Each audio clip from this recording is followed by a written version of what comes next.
Hello, welcome to the 25th day of September 2025. My name is Kurt, and this is my daily Good Life Meditation, a daily live video exercise that I do to remember my life objectives and principles, those which are outlined in my book, Going Alone, which you can read for free at goingalone.org. I also use this time to think about the last 24 hours and how I did with the various challenges and opportunities that I met.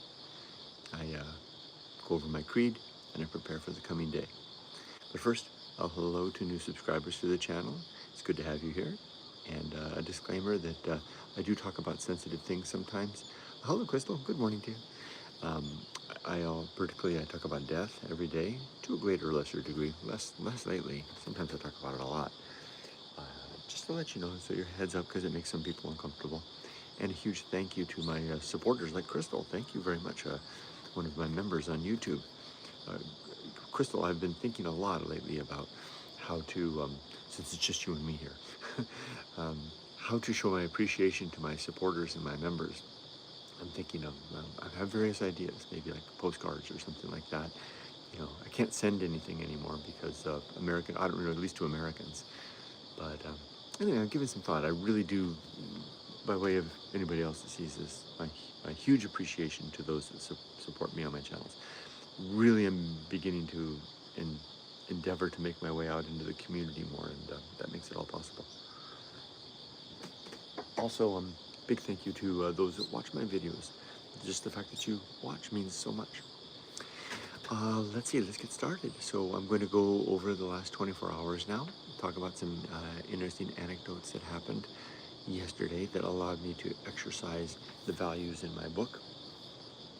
And then I'll go over the creed, one of the objectives, and one of the principles, and then talk about my plans for the day. But before I do that, let's kick off with a check of the weather. It is now, look at that drop, just 3 days into fall, and it's 18 degrees and 85% humidity. 18 degrees and 85% humidity. That's a significant drop. For days and days, weeks and weeks, it was, every day at this time was 25 degrees thereabouts and 85% humidity. So really marking the 23rd day of September as the start of fall seems like a very appropriate delineator. It seems like something does happen right about that time every year. Okay, let's continue along. And I forgot to put in the microphone, so I have to speak. I have to huddle in close so that you can hear me clearly. I usually have my very nice wireless mic, but I just forgot to put it in. Okay, in the last 24 hours note, I have a note here about the old woman on the park bench. So this is something that happened yesterday that I thought was worth relating. So yesterday was the first day that I of a new brand, if I can call it that, called Walking the Dog in Japan. So when I was here in Japan before under the guise of softypapa version 1.0, just softypapa back then, I had a brand called Walking in Japan, which were videos that I kind of captured the spirit of just that. You know, wandering around and filming the things that I saw that were interesting, making little dialogues about them, etc. Photographs to a lesser degree, sharing the same. Now that I'm back in Japan, I have a little companion that is with me all the time, my little dog Rudy, and I have decided that I want to keep him with me whenever possible, including when I'm out and adventuring. So I secured a little doggy trailer pram-y thing that you can use like a stroller to carry him around in my wanderings in the community. I can even put it in the back of the car and take him with me. And yesterday I took it out for the first time as an adventure. The day before I took it out with my wife and sister-in-law, and it worked very well. But we learned quickly that on the first day that in spite of the stroller, Rudy's still not a good dog to have in a social setting. He's very anxious and nervous around other people. He'll bark and growl, etc. So that's still an issue. Or I should say, it's not really an issue. We've accepted that as part of his nature, and we work our way around it when we can. Sometimes we have a harder time than others, yesterday was an example. So, yes, so one of the things that happens in my life is that people, and it's a pretty steady stream of people, want to talk to me or meet me. And so they'll reach out to me on various channels and social media and say, hey, can we have a phone call? Or I'll be in Japan, can I stop in Shizuoka and can we have a cup of coffee or have lunch or something like that? And I'm always happy to do such things. It really is like the high point of my day to actually have a phone call with somebody. And I do have a WhatsApp, so if you want to talk to me, you can just reach out to me. Send me an email, dinnerbytheriver@gmail.com, or whatever means you find to reach me, and we'll set something up. Anyway, I had two such phone calls yesterday, one at 10 o'clock and the other at 11 a.m. So I decided to enlist the new walking and the dog pram, and I loaded Rudy up in the morning after breakfast, and we took off. And I went to a park that I knew that had a nice outdoor seating area with a nice roof, shady area where I could sit and have my phone calls. Now, it was all going very well. The first phone call was well underway, having a very nice chat. And suddenly I felt a tap on my shoulder. I had the phone set up, same phone, on the pram. It fits nicely into where the water container goes. I had the water next to me. Rudy was on my side over here and had the phone there. Now, remember, this telling you stories during this moment, this video, this good life meditation isn't about the stories. It's about my opportunities to use the values in my book to either good effect or to failing to use these values, and how can I improve, right? So I'm going to get to that point. You're going to see how this story relates to that in just a second, literally just a second. I was sitting there having my nice conversation in English with the person on the other end, chatting away, and suddenly I felt Rudy sitting here, the pram is here, we're at the corner of this little veranda thing. Suddenly I felt a soft tap on my shoulder, and I looked over, and there was a small hand reached out with half of a cream puff, which they're called shoe cream here in Japan. They're little, puff pastries filled with cream. And had been cut in half and was reaching out and offering it to me. Like, what? I didn't expect that. And I looked a little further along to see who owns the arm and hand and the aforementioned shoe cream, and it turned out it was a very old woman who had come along and sat down next to me on the park bench. Rudy, so silently, so quietly, so stealth-like that neither Rudy or I had even noticed that she had appeared. So not until the pro-offered shoe cream was in just before my face. Now, I would be happy to accept her shoe cream, except just in that same instant, Rudy noticed that she was there as well, and he was very upset by that. Now, one of the characteristics of very old people, and she was very old, is that they sometimes lose their ability to have a social hint or a clue. This happens a lot with my dogs, where I'll run into old people on the street and the dogs will be barking or growling and they don't get a clue, and they just keep getting closer and closer and closer, right? And just making the situation worse. And that's what happened yesterday. So I was on the phone with the person. Rudy's in my arm, beginning to bow. Anytime he can get a glimpse at her, he's growling and barking. The woman is still there with her proffered shoe cream. Now the cream is starting to drip out of her hands. And I was standing there, and now the person that I was talking to could see we had the video going, so they stopped talking, and I was addressing the woman in Japanese. This is where I had to quickly rally my best senses. Now, no temperance was needed. Temperance is what I use. #temperance is one of the principles from my book. Temperance is what I use to control my emotions when they arise all of a sudden. I always feel my emotions rising from my stomach area. And if they get up to here, if they get up my mouth area, then I start saying stuff, right? I haven't done that in a long, long time. But it used to be a problem. That's one of the reasons I set out to improve myself. Anyway, I didn't need it at all, because what she was doing was not the least bit upsetting. It was very kind and generous, and her generosity and her smile and her warmth shone through, and I wasn't at all upset. But what I was confused about what to do, because I had at the one hand unoffered shoe cream, now dripping from cream, in one hand that I wanted to take, and a dog on the other hand that I was holding with both arms to try to contain, and a gentleman on the phone that was talking with me. You can see I was being pulled and drawn on three sides. Every time I tried to even pull my hand away because I had to turn my body to accept the shoe cream, which I'm kind of glad I didn't, because it would have been a horrible mess. But Rudy would kind of catch sight of the woman and just go rawr, rawr, rawr, as little tiny dogs sometimes do, and I'd pull it back and try and pull it back. I was like constrained. Finally, so I used hashtag reason, again from the book. Seems like it's always the case. Temperance and reason, all the live long day. This is like the number one and number two tools in my toolkit. And I basically just told the woman, I said, in my best attempt at Japanese, thank you very much for your kind offer. I'm sorry that my dog is such a pain. I really do appreciate it. And I turned to the phone. Now the woman still didn't quite get it. Maybe she didn't understand that I was talking to somebody. Maybe the fact that I was seeming to her, because she probably couldn't see the phone because it was actually kind of mounted in the frame of the dog tram. She may have not realized I was not talking, that I was talking on the phone. She may have not have cared, may have been oblivious to it. To her, who at least she didn't offer any English.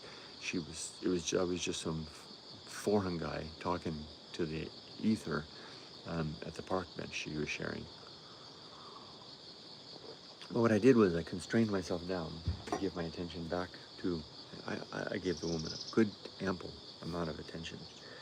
And I turned my attention back to the person here. Now, I could have got up, literally, and moved to another bench, but there was kind of a social element to that of rejection that it felt like, and my mind clicked into that soon enough. I picked up on that. I didn't want to, that's one thing for the woman to screw up the courage to split her shoe cream, offer it to the foreigner on the bench, who then promptly ignores her and moves off to another bench. In my mind, I was realizing that wasn't going to be it wouldn't have good cachet, a good impression. So I elected to not do that. Instead, I kind of went back to talking to the person. Rudy calmed down. The woman took a seat right next to me and went quiet. Now, I was able to finish the conversation. I was able to use a hashtag good use of time, which is another one of my objectives, to recognize that this was a very good use of time to have this going on. I had done my best with the woman. I had Rudy under control. I could continue. And I went ahead and completed the phone call. And as soon as that was done, I was able to very carefully put Rudy back in. The woman was still seated there. I knew she was there. But before I engaged with her, I put Rudy back in the pram, zipped it up, and then got up and moved the pram a sufficient distance away so that it wouldn't disturb Rudy. And then I turned back, and knowing that if I stepped away from the pram, that would heighten Rudy's anxiety, and he would begin barking. I stood where I was, and I kind of communicated to the woman in a heightened level of voice so she could hear me everything that she wanted to have in conversation before. We talked about the dog, we talked about the weather, we had a few pleasantries. By then she had eaten both halves of her shoe cream, thank goodness, because I really didn't want it, but we had all of that, and we had a very nice conversation, and I was able to then, collect my things, and Rudy and I were off, and we went. It had a very good ending. Now, as interesting a story as it was, and I think it was an interesting story, and I think there was a lot to observe about the greater scope and circumstances of what it's like in the community for us retirees who are no longer part of the workforce, nor are we in school. Places like the park become our domain, right? That and young mothers with little children, and it's kind of us, and they were there too. There's a lot wrapped up in that, and I think that might be my answer to my efforts to try to improve my Japanese by finding venues and circumstances to speak Japanese. When the weather's clean and clear, there's plenty of old people in the parks. looking to share a shoe cream at lunchtime or at Oyatsu break time. Something to note, Kurt. I'll be back there today. I'll keep an eye out for her. So what objectives and principles did I use there? I already mentioned that I used hashtag temperance. I didn't need it. I didn't need temperance, but I mentioned it because it would have been the type of venue that I might have needed. I used hashtag reason to control myself. I guess there was temperance in that too, right? Controlling myself to realize that the person I was speaking to on the phone I didn't need to communicate anything to them.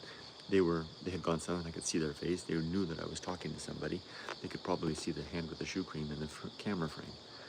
So I used temperance to control my expression so that I was giving my attention where it needed, to controlling my dog, to communicating with the woman until I could disengage from that.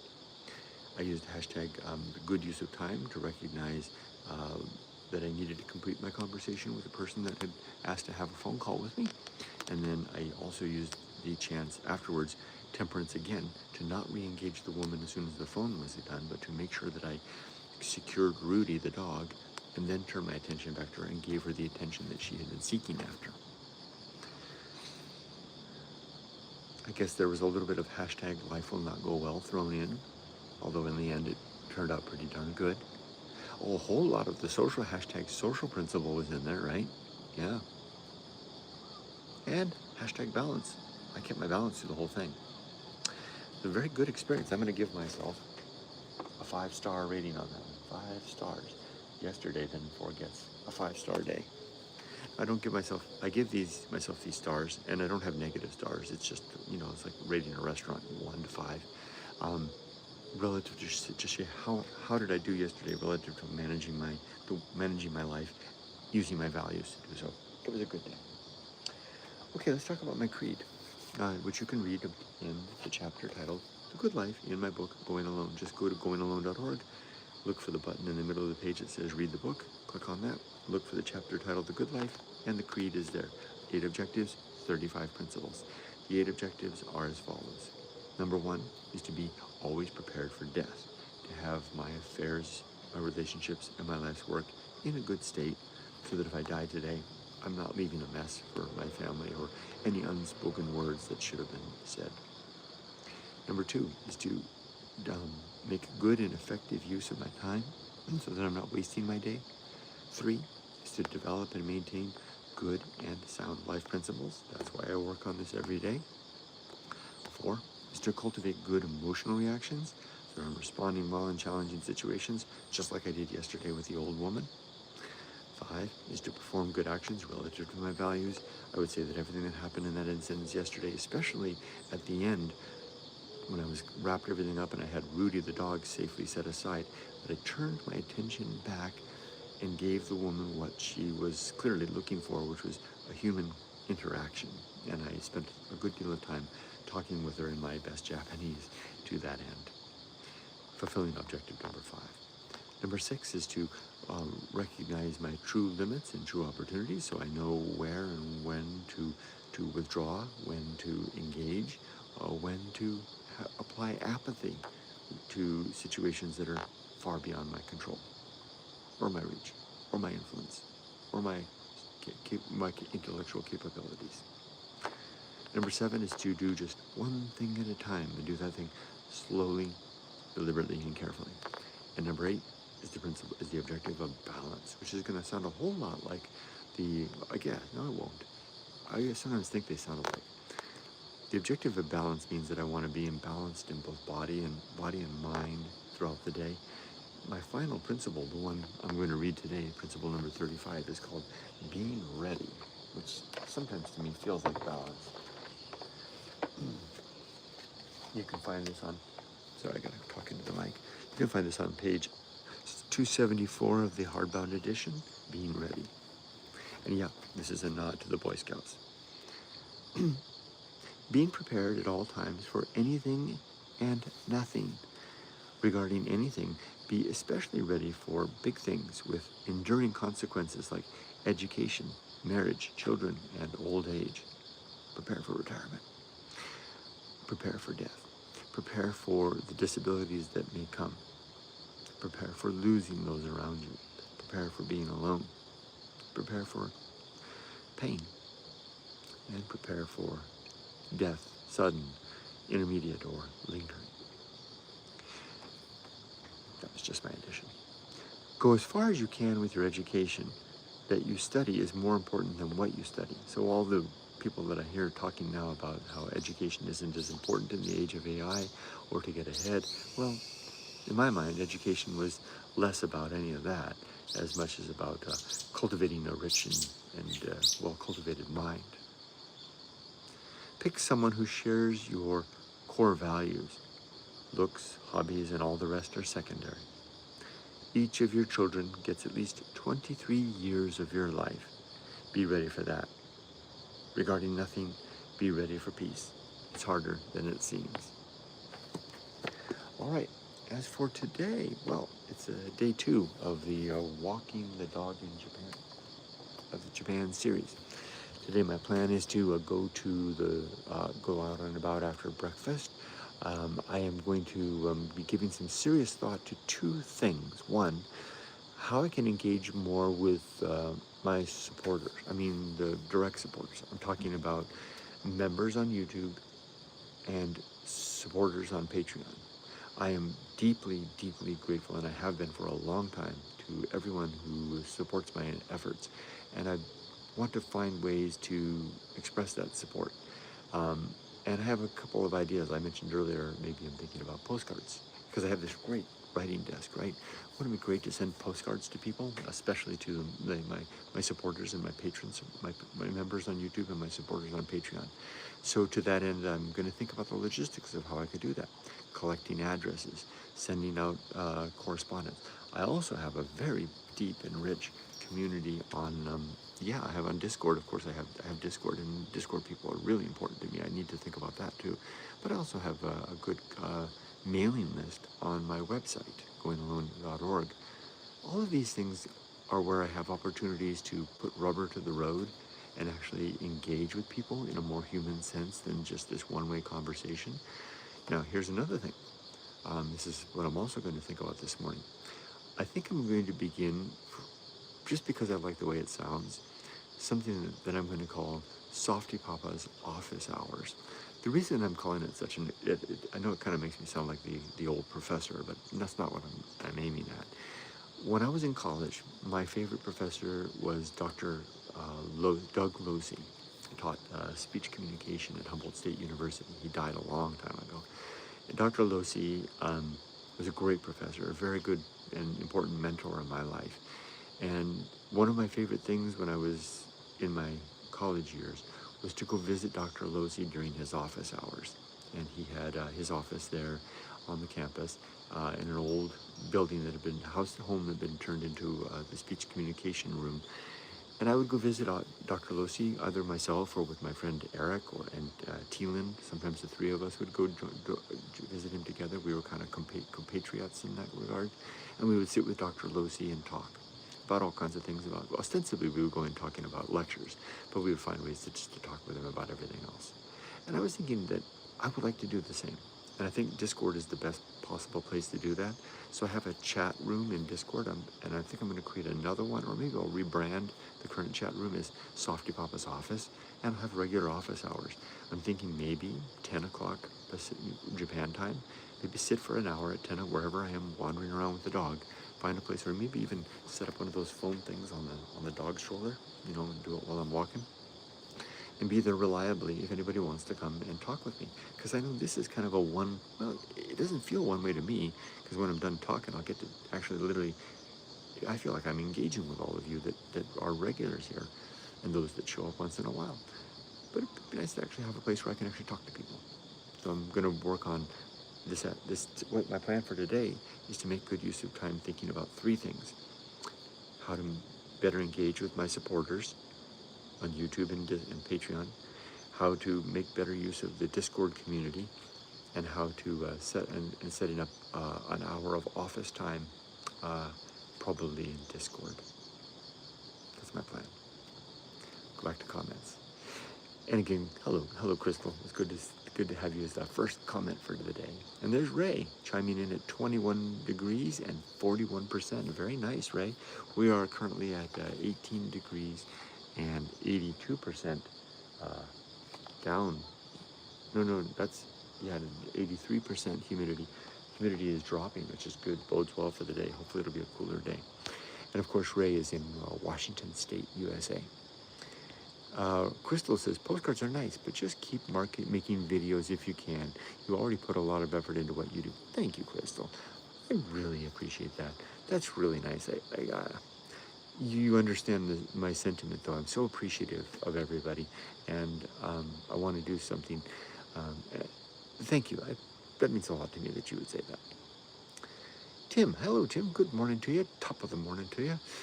Weather check for the UK at 9:37 p.m. is 9.2 C and 87%. Ooh, that's chilly and good humidity. Interesting humidity. Another lovely crisp day. Notification received today. Odd, but I think you uploaded a video 5 minutes or so before. Ah, that is it.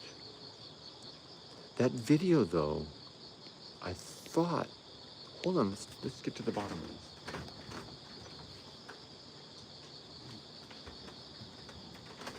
You're right, Tim. I did upload today's upload of yesterday's retiring in Japan, but I thought I uploaded that as a private. There's the problem. That's exactly it. That's exactly it. I forgot. That's all it was. I forgot that I was going to upload it and then make it live after this, and I simply forgot to do that. And it's funny, Tim. As I was reviewing it, this was like 5 minutes before I went live on this. I was about to make it go live. A little voice was screaming in my head. It was saying something. Wait a minute. And that's what it was. I do apologize, but you're exactly right. That's what did it. I uploaded the video, what I intended to do was to upload it. It takes, because when you upload a video of like 30 plus minutes, it takes a little while for it for YouTube to render it to 4K. Like it takes about 20 minutes to do that. So what I found is that if I upload the video before I go live, and then while I'm doing this, YouTube is rendering the video up to 4K, and then after I'm done with this, I can then switch the video to live, and it's at 4K, right? But I forgot that I need to wait and do that afterwards. I will endeavor to remember. I apologize, Tim. Thank you for pointing that out. We have got to the bottom of it thanks to you. Crystal says, in quotation marks, lose ability to lose a social hint. Are you sure you're referring to the woman that are you sure it's that, or that they just don't care?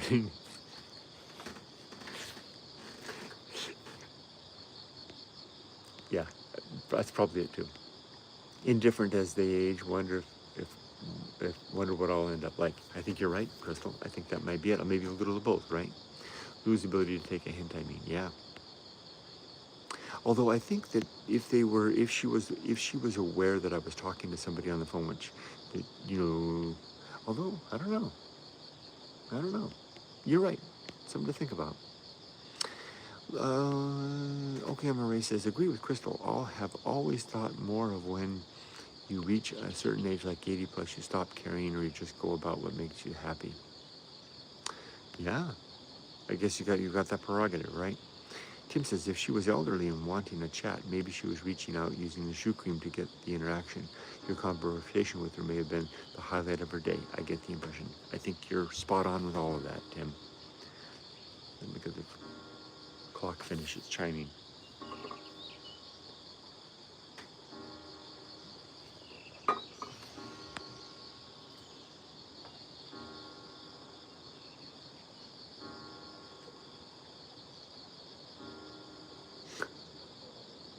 I swear one time I thought I heard it chime 13 times. Tim adds, in the more rural parts of Japan, there are a lot of lonely old people with no one left in their life, especially if in their 80s. Yep, there sure are a lot of them. Crystal says, I agree, Tim. Some people are so lonely they grasp at straws for an opening, but is it our responsibility to always respond the way they hope? At what point does it shift the balance in our favor? What an interesting observation and question. See, that's what I love about all of you, is looking at these things from those challenging perspectives. Like, you know, I agree, Crystal, and I wonder the same thing. In fact, I had a conversation with ChatGPT not that long ago about that very subject, about what, you know, if someone, I don't know, it's even hard for me to formulate into words, right? If someone in the course of their adult life didn't create, I mean, there's different circumstances where people are alone and lonely, right? Some people are alone and lonely because everybody in their world died, right? You know, that's one thing. There's other people who are alone and lonely because they never made an effort, seemingly, to cultivate a circle or social interaction or to have a community, right? And that kind of begs the question. Wait, Rudy's scratching. Just a second. That kind of begs the question. You know, is that the responsibility then, at later stage of life, for others to fill that if the effort wasn't made? It's a challenging question because it sounds like uncaring, right? I think I need to go. Rudy might need to go out and do his business. So, hello, Evelyn. Good to see you. Tim says, it's the one thing I have noticed in retirement. When on my walks, you meet a lot of elderly people who will go out of their way to stop and chat. Yeah, they sure do. And I'm realizing that might be a very good thing for me to foster engagement and to use Japanese. Tim says, hi, Evelyn. Killing two birds with one stone, right? Evelyn says, hey to Tim. Claude, hey Claude, learning a new language as I turn 68 in Nagoya a few weeks from now. Why a new language? I am fluent in 4. Looking forward to the 5th. Have a great week to y'all. Wow, that's amazing. Congratulations. Off you go with a new language. Evelyn says, this doesn't feel like it's one way to me either, but I love the name of the idea of softypapa's office. Thank you. Vivian, hello Vivian. Haven't seen you for a while. Hi Kurt. I had cataract surgery in July, and I'll have it on my other eye in early October. It's already changed my life for the better. The world seems brighter and clearer. Isn't it wonderful? Hallelujah. I can't. I just love just sitting and looking at the world. Tim says, LOL, no problem. Thought I'd mention it. I was 5 minutes late for this session. I appreciate you mentioning it. I just happened to refresh my YouTube to catch you. No problem. I'm going to try to remember, Tim. Thank you for pointing that out. Really, I mean, I'm learning so much about how the algorithm works, how the system works, how YouTube sends out notifications. Thanks to all of you. Jana, hello, Jana. I keep enjoying your cleaning video you did a while back. It was about 2.5 hours long and just great. Will you be doing any like that again? Cleaning video? What is that? Wait a minute. Are you talking about the video where I just like let the camera run, staring at the landscape? Is that the video where I was cleaning the porch in the storm, in the typhoon? Yeah, I will endeavor to do more of those. Thank you. Maybe I'll start one of those today, Jana. Thank you for the recommendation. Vivian says, this already makes a huge difference. I'm glad you're recovering so well from surgery. Hugs from Rio de Janeiro. Wonderful. Wow. Rio in the house. And it's good to see you, Vivian, again. Evelyn says, these conversations are great, Kurt. They are reminding me of how not to become as I age. That helps. Hi, Julie. Julie says, sorry I missed you today. My fault. I accidentally forgot and uploaded the Retiring in Japan episode before this, which sent out your one notification, because we've learned that YouTube seems to know that if a content creator if they upload a video and YouTube sends out a notification, it seems to have some timer that won't send out another notification if another video is immediately uploaded, which I guess is a good thing, but I forgot, and I uploaded the Retiring in Japan video just before I started this video, so nobody got a notification. But it's good to see you, Julie. Robert's here, and he says hi to everybody. Robert says 78 degrees Fahrenheit, 54% humidity, and AQI, air quality index of 26 in Napanee, Ontario, Canada. Looks good. Robert says hi to Julie. Tim says hi to Robert. All right, everybody. Well, I'm going to sign off for now. Take Rudy out for a little walk before I go do radio exercise. It was good to see the team yesterday. We were talking about giant hornet situations. One of my neighbors has a giant hornet nest in their yard, and they're talking about bringing the city out to take care of it. I wish you all the best. Be safe, but not too safe. Thank you for your comments, your feedback, your recommendations, and your companionship and friendship, dare I say. I appreciate all of it. Take care, everybody. Have a good day, Tim. Bye-bye. Be safe, but not too safe.